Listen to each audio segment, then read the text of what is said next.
देखिए, यदि किसी का कोई क्वेश्चन है, क्वेरी है कोई, तो पूछ सकते हैं। ट्रेनिंग सेशन आपका चल रहा है। जी सर, बताइए सर, आइए सर, प्लीज कम।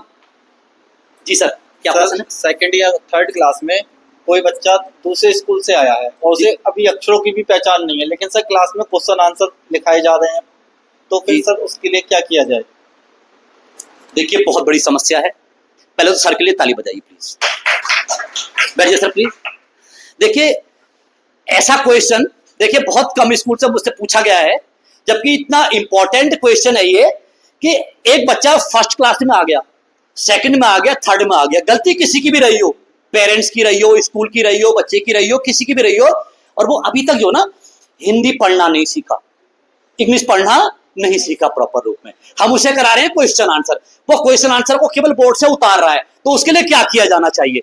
देखिए सर, जब तक उसकी रीडिंग परफेक्ट नहीं होगी ना, तो समझ लीजिए उसके माता पिता विद्यालय में आकर एक ही कंप्लेंट करते रहेंगे, बोले सर हमारा बच्चा सेकंड क्लास से पढ़ रहा है, हमारे बच्चे तो हिंदी की बुक भी नहीं पढ़नी, आप क्या पढ़ा रहे हैं?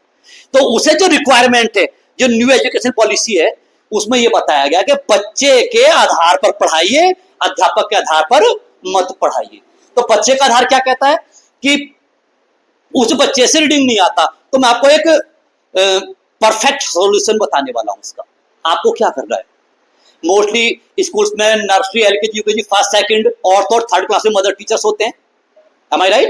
Yes, sir. तो उन्हें क्या करना है? मॉर्निंग में आए, उस बच्चे को निकाले पहले तो, और उसके साथ में एक अच्छे बच्चे को ले, और स्कूल में कहीं भी स्टेयर्स पर, सीढ़ियों पर, कहीं भी उन दोनों बच्चों को बिठा दे, और उस बच्चे से कहें कि बेटा अब से लेकर लंच तक आज आपको इनसे हिंदी की किताब पढ़वानी है। कौन पढ़ेगा? वो बच्चा जो कमजोर है। बताएगा कौन? जो बच्चा परफेक्ट है। अब आधा दिन हिंदी पढ़ेगा, ठीक है। अब जैसे ही लंच हो, लंच के बाद में आपने क्या करना है? उस बच्चे के साथ में दूसरे बच्चों को भिड़ा दो, बेटा आपको इनकी इंग्लिश रीडिंग करानी है, 15 दिन करा लीजिए ऐसा। अगर 15 दिन ऐसा करा लिया ना, तो उस बच्चे को आप कहोगे सर उसकी तो पढ़ाई छूट रही है। अरे छूटेगी तो है, अगर वो बैठा है तो कौन सी नहीं छूट रही, उसके लिए तो कालाक्षर भैंस बराबर हो रहा है, उसे पता ही नहीं लिखा जा रहा है कि बोर्ड पर क्या लिख रहे हैं टीचर, वो तो क्या कर रहा है देख करके उतारता चला जा रहा है।